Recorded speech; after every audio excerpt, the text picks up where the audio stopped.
Direction Brou avec notre premier établissement en compétition. Bienvenue chez nous. Dans ce cadre historique, une boulangerie flambant neuve tranche par sa modernité et le savoir-faire de ses propriétaires. Bonjour, j'aurais voulu une Lausanne, s'il vous plaît, et une demi-baguette. Je viens acheter mon pain ici parce que je sais ici qu'on a une bonne qualité de pain. Je suis toujours bien accueilli, l'équipe est fidèle, de longue date, et connaît bien son métier. Merci à vous. Merci beaucoup, merci. Au revoir. Quand je viens ici, j'achète souvent des baguettes. Une baguette du Perche aussi qui est très bonne, ou la baguette de Lausanne. Dans cette boulangerie, c'est vrai qu'ils travaillent avec des produits locaux, le minotier du coin, le miel aussi, c'est un producteur local, donc c'est vrai que les produits sont frais, régionaux, c'est de la très bonne qualité. Bon alors, on tombe le mauvais jour. Hein, Là, il fait beau. Ah là là, quel C'est temps. marrant cette couleur, on est un petit peu en décalé par rapport au village quand même, ça fait très moderne. C'est très moderne, je sais pas ce que c'était avant. Ça fait un petit peu atelier d'artistes, tu sais, comme ça là. Ouais, ça fait l'offre en fait. Ouais. T'as vu la végétation au milieu là C'est sympa, ça, bleu, ça hein. délimite, en fait, ça doit être le sens de circulation. C'est sympa, ça j'aime bien, je vais regarder de plus près parce que ça m'intéresse. Bonjour. Bonjour. Il pleut un peu là. On vous a pas apporté le beau temps, désolé. Et là, Ah, il y a d'espace, hein. Bonjour, Gontran. Bonjour. Enchanté. Bon, là, il y a du pain. Ah ouais, ouais. C'est rare de voir la présentation du pain comme ça, directement derrière une vitre, c'est sympa je trouve. Alors c'est tout récent, non? En fait, ça fait 10 ans nous qu'on est sur le village de Brou. Ouais. Et il y a un mois, on a transféré notre petit magasin qu'on avait dans le bas de la ville, plus dans le haut de la ville en fait. Donc on a eu un garage qui était désaffecté en fait. C'était un garage des années Eiffel en fait, de 1900. Et l'idée c'était de faire... Années Eiffel. Des années Eiffel, ouais. D'accord. 1905 en fait. La structure, ouais. Excellent. Et en On a fait... pu garder L'image, ouais. Avec les bâtiments de France, on a regardé le côté Eiffel à ce moment-là. Ça s'active là derrière, hein, ils sont en train de... Ouais, ils sont attaqués là. Ils sont attaqués. Derrière, on voit les gars qui sont en train de travailler. Voilà.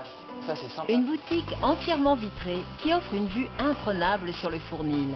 Pour Sylvain, cette installation est avant tout un hommage rendu à ses troupes. La meilleure collaboration, c'est vraiment le personnel en fait. C'est vraiment l'ensemble du personnel qui me donne tous les matins quelque chose, que ce soit le petit sifflement le matin quand j'arrive, donc c'est agréable parce qu'ils chantent, ou alors les gens qui sont à l'heure le matin, les gens qui sont agréables, qui sont contents d'être au travail, et à qui ils me rendent énormément parce que sans eux, je ne serais pas grand-chose en fait. Boulanger-pâtissier accompli, Sylvain n'a pourtant pas toujours rêvé de Fournil et de pétrin. Quand j'étais gamin, à la base, je voulais être prof de maths parce que j'étais plutôt pas mauvais en maths. Et arrivé en seconde, j'ai décidé de faire un petit stage en pâtisserie et là, ça a été la révolution en fait. Je suis tombé amoureux de la pâtisserie. J'ai attaqué l'apprentissage en fait quand j'avais 16 ans, donc il y a pas mal de temps déjà. Et lorsque j'ai commencé, j'ai fait pas mal d'heures et pas mal de patrons aussi parce que je me suis rendu compte que à un moment, si ça ne me convenait plus, je partais parce qu'au moins, ça me permettait de voir, d'acquérir des expériences. En fait. Galvanisé par ses années d'expérience, Sylvain décide de se mettre à son compte. Il dirige une première boutique pendant 10 ans. Et puis un jour, une nouvelle envie, presque une folie, il rachète un vieux garage à Brou, dans l'idée d'en faire une boulangerie d'exception. Un peu maintenant, je suis installé donc justement dans cette bâtisse des années Eiffel, des années 1900. C'est vraiment une très belle bâtisse et on a voulu garder ce style d'architecture et que ça fasse un petit côté historique pour la boulangerie. La boutique de Sylvain n'est pas qu'une belle vitrine, c'est aussi et surtout un moyen de valoriser la production locale, une manière de travailler en toute transparence et sans gaspillage. Les avantages en fait de travailler avec des agriculteurs locaux, c'est d'un côté la traçabilité parce qu'on est sûr du produit d'où on vient et puis les clients le voient bien. On n'a pas d'intermédiaire en fait.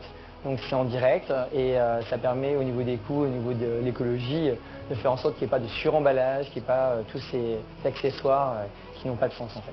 Moi je mange naturel, donc j'ai envie aussi de produire des produits naturels, des produits pour mes clients. Ça c'est vraiment une priorité. Vous travaillez comme ça avec les producteurs locaux? Si je peux le faire, je fais un maximum. C'est vrai que quand on est dans une région aussi riche, c'est vrai que ce serait dommage de ne pas en profiter. Ouais. Donc là, on a croissant pain choc. Les tresses, là, qu'est-ce que c'est? C'est un nœud, en fait. C'est une pâte à croissant en forme de nœud. En fait. D'accord. Voilà. Là-bas, une partie chocolat. Ouais, c'est ça. Je fais la confiserie. Donc, par contre, il y a le monsieur qui a mal fermé sa fermeture avec un pantalon. J'espère qu'il arrive des bricoles. C'est étonnant, c'est la première fois que je vois ça. Ouais. Et par ici, donc, la pâtisserie, là. Voilà, ça m'interpelle quand même. C'est une base feuilletée? Ouais, non, c'est-à-dire que c'est une base de pâte à pain. D'accord. Un pâte à pain qu'on a feuilleté en fait. Ça s'appelle la croustille en fait. Ça s'appelle la croustille. Voilà, vous allez l'avoir magret de canard, poire, miel, avec un petit beurre moutardé. Vous allez avoir une petite croustille jambon de pays, tomate confite, avec des petits parmesans sur le dessus. Ouais, mais on va aller sur celle-ci, non? Le canard, parce que moi je goûterais bien, c'est original, c'est la première fois que j'en vois. Ouais. Et je voudrais bien goûter. Et je pense que canard poire, ça nous conviendra à tous les deux. Bon, alors, on va faire la croustille magret de canard poire. La croustille, une création de Sylvain. Il pétrit farine, sel, levure et eau tempérée. La pâte repose 1 heure au réfrigérateur. Le beurre est incorporé pour réaliser le feuilletage. Sylvain détaille les croustilles. Il dore les 2 extrémités et les replie. Surtout, on ne colle pas au milieu, parce que si on colle au milieu, la croustille reste fermée et elle ne peut pas se développer au four. Après 1 heure de pousse, les croustilles sont dorées à l'œuf et enfournées 35 minutes à 170 degrés. Donc là maintenant, on va préparer la croustille magret poire avec un petit beurre moutardé. On va étaler délicatement dessus. Sylvain dépose de fines tranches de poire pochée. On finit donc avec le miel de notre apiculteur. Et pour les finitions, le petit brin de ciboulette. D'accord. Voilà. Donc là, quand ça commence à crépiter, c'est que c'est bon signe. Et vous avez le miel qui caramélise en fait sur le dessus.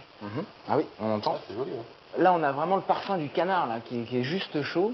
C'est super intéressant. Le sentiment que c'est garni, c'est pas fermé comme ça un peu, non? Non, c'est pas garni, c'est que dessus. C'est que posé. D'accord. Non. Bah, allez-y, on va vous laisser couper.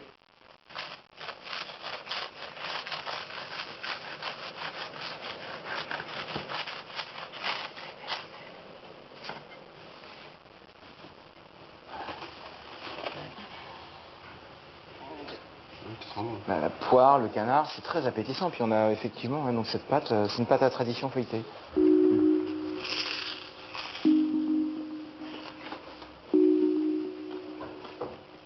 Très agréable. J'aime bien le beurre avec la moutarde. C'est super sympa ça. C'est le petit côté, la petite graine à l'ancienne. Et moi j'adore la moutarde. Tant mieux alors. Le canard aussi est bon, bien, c'est très sympa. Ouais, c'est super bon. J'aime bien son idée. Hein. C'est presque une base un peu de kouign-amann, tu vois, c'est de la pâte à pain tourée. Ouais. Et puis le fait qu'on retrouve comme ça le miel sur le dessus, là, c'est bien un peu apporter un côté un peu sucré-salé. La moutarde, c'est pas mal aussi. Hein. Ah, moi j'ai adoré la moutarde dans mélanger comme ça dans ce beurre. Ça croque bien, ça croustille bien. Là, on a bien fait, je trouve, on a bien fait d'aller sur ce produit parce que c'est une belle découverte. On a affaire à un couple de boulangers là qui sont rattachés, qui sont imprégnés par la culture locale hein, et le produit de proximité. Et Noémie et Sylvain nous en parlent très bien d'ailleurs. Il est très rattaché à la culture agricole locale. C'est une belle démarche. Avec cette croustille qui porte bien son nom, notre jury a droit à une très belle entrée en matière. La prochaine boulangerie va-t-elle confirmer ce bon début de journée ?